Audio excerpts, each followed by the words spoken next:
What's up, everyone? Welcome back to another edition of the Battle of the Bales podcast. I'm your host, Jason. This is my brother, Justin. Both of our Twitter handles below, so be sure to give us both a follow. Sometimes when we don't get around to the pod, like last week, Justin was sick, we will post our plays on Twitter, so make sure you're following on there. Last week, we both had a successful recommendation. I picked the Oakland Raiders. They defeated the Chicago Bears as underdogs, moving me to 3-2 on the season. And Justin is a solid 4-1 after he picked the San Francisco 49ers, and they decimated the Cleveland Browns on Monday night. I don't know. Do you want to talk about that game at all? I mean, they look bad, don't they? The Browns? Yeah. I mean, we're going to talk about it because that's my pick. But, yeah, San Francisco's defense is a lot better than we thought it was. They can get to the quarterback, and Cleveland's offensive line, not very good. So when they play a team that doesn't, or I guess if they play a team that can get to the quarterback quick, it really limits their offense. And the other thing about Cleveland that won't help them really this week, but will help them in the future, is that Denzel Ward is still out. Greedy Williams is still out. They have back and secondary problems. If you remember last year as a rookie, Ward was really a shutdown corner. So when he comes back, Cleveland's they're gonna skyrocket, and I think we're gonna get them undervalued. Honestly, I feel like they're undervalued in this particular matchup as well, which I'll get into it. But did you want to add anything about either the San Fran Cleveland game or even Oakland? Well, nothing really. I just think Oakland's pretty boring, and because they're so boring, bettors tend to overreact and bet on the opposing side. Oakland's not that bad of a team. They're not Washington. They're not Miami.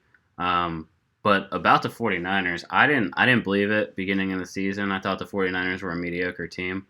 I was wrong. They're definitely the real deal. That pass rush, that run defense, unbelievable. One thing worth noting is that the Browns did get sacked 4 times against the Niners, and it came all in 11 personnel.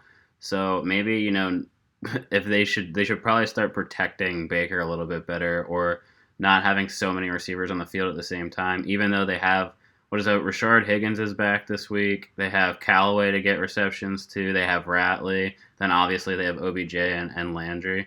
So it's going to be tough for them to not spread the field, but also you can't spread the field if Baker only has half a second to throw the ball. But yeah, I was just going to ask about how you're feeling heading into week 6, but obviously you're feeling pretty good about Cleveland. Do you want to also comment on the Niners?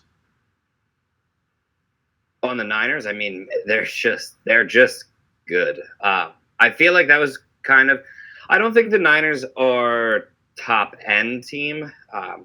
Like some people are like a Super Bowl contender. I really don't know if I would consider them a contender at this point.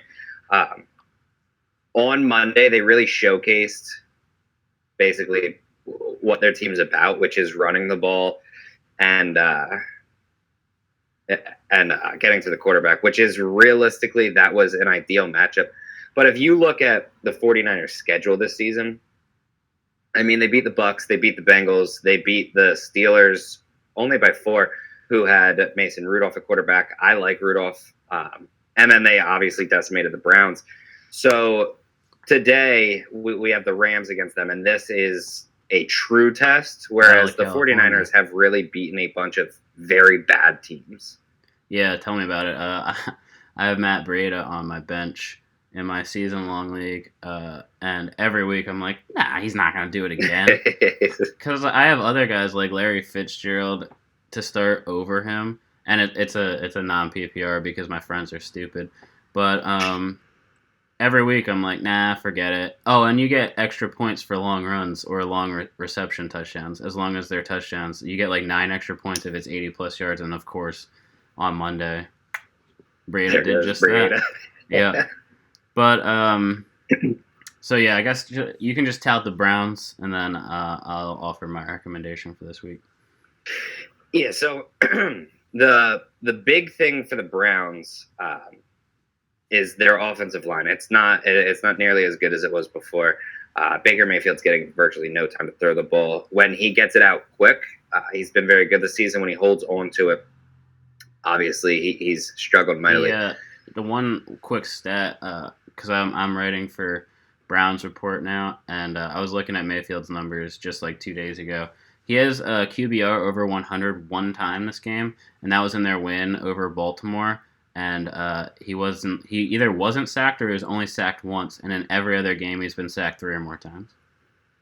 Yeah, I mean it just makes sense. But if you look at Pro Football Focus's their grades, Cleveland actually has the 5th biggest advantage on the entire slate with their pass with their line basically in pass protection against Seattle's pass rush. So with them having an advantage there, I feel like this offense is going to absolutely open up a little bit more than we've seen in the past.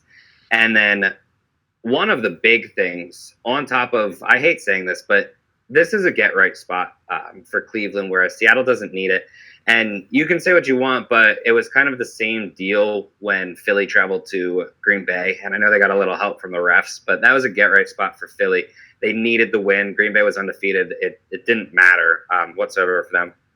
It feels that way for this game where Cleveland has to win, whereas Seattle probably doesn't care that much, and they're traveling to Cleveland. So on top of Cleveland just having a solid matchup for their offense, Dwayne Brown and DJ Fluker were both doubtful. Neither one is going to play in this game. Brown's one of the better left tackles in the NFL, so they should be able to get at Russell Wilson. I know he's an elite quarterback, and I mean the elite of the elite, and he has running potential, but the difference between Dwayne Brown and Jamarco Jones is astronomical. Add in DJ Fluker being out at right guard and Jordan Roos just taking over for him, and I mean, it's going to be a tough spot for the Seattle offensive line to do well. And as we've noted, when pressure gets to Baker, he's not nearly as good. This is the same with every quarterback in the NFL. There's no quarterback in the NFL that is better under when pressure's in his face versus a clean pocket. So I give the edge there to Cleveland. So they're playing at home. It is a short week. They're coming off of an embarrassing loss where Seattle's coming off of a huge win. I believe they played the Rams on last Thursday. So they have a long week. They're traveling inland to Cleveland. I know Cleveland's coming from San Fran on Monday, but I'm not really putting too much stock into that. And I just feel like this is a very good spot for Cleveland based on the offensive and defensive line, which I think can help them win this game. I do believe that they need to give the ball to Nick Chubb. That's something that when they're giving the ball to Chubb and he's doing well, they're winning games.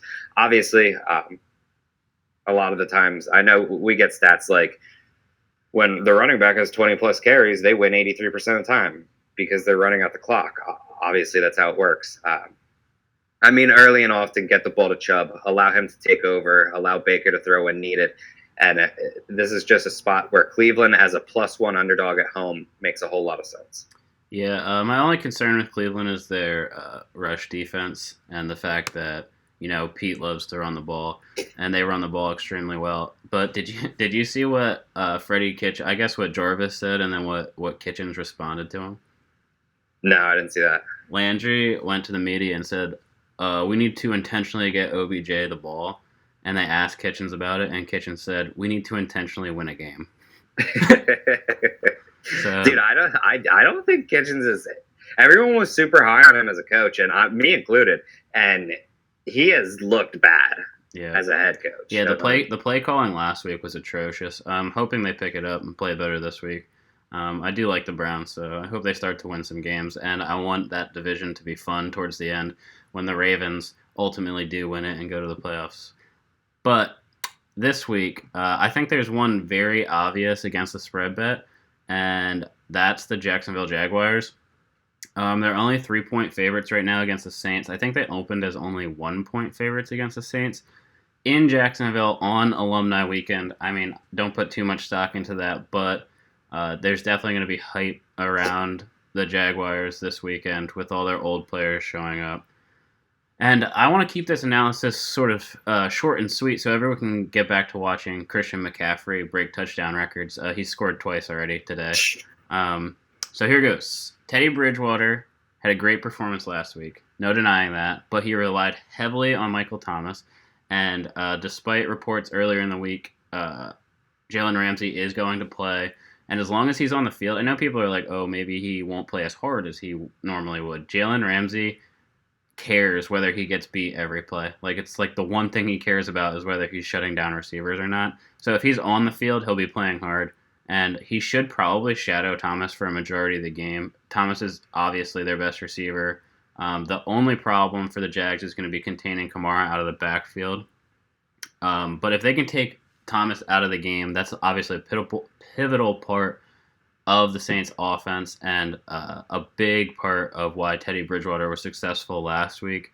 So the Saints have a great offensive line, obviously, and but the Jags have a really, really good pass rush, and so that's definitely a matchup to watch. I'm not going to say that the Jags pass rush is going to beat the Saints offensive line, but they're definitely up for the task, unlike a lot of other defensive lines that the Saints kind of just manhandle.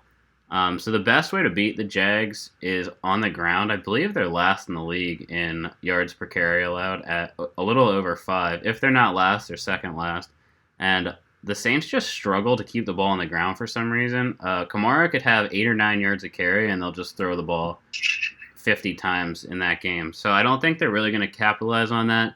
And then most importantly, when we're talking about betting, we want to go to the numbers. The Jags are getting 38% of the public support, but 56% of the money. And this game has shown reverse line movement, which means that sharps are likely betting on the Jags. And I mean, I'm telling you too, and I'm a sharp, so. So yeah, I'm all in on the Jags -3. It's not an underdog pick this week, but I think they cover spread. Justin, what do you think? Yeah, I'm on the Jaguars. I think it makes sense. Yeah, I mean, I don't have that much to add. I do like the play. Cool. You have any other final thoughts? No, I mean, just good luck with all of your bets. If you guys aren't subscribed to Bet Karma's YouTube, go ahead, subscribe there. We won't always be going live. I mean, there are other videos that we're releasing, so make sure that you subscribe there. You get the notifications. You see them quick. You can get everyone's thoughts. I mean, we have college football stuff. We have Brett and Zach stuff. So go ahead and grab that if you can. Check out the sponsors too on the thing there. Our thing there is not scrolling this week, but we'll have a tech guy figure that out. That's all we got for this week. We'll see you next week.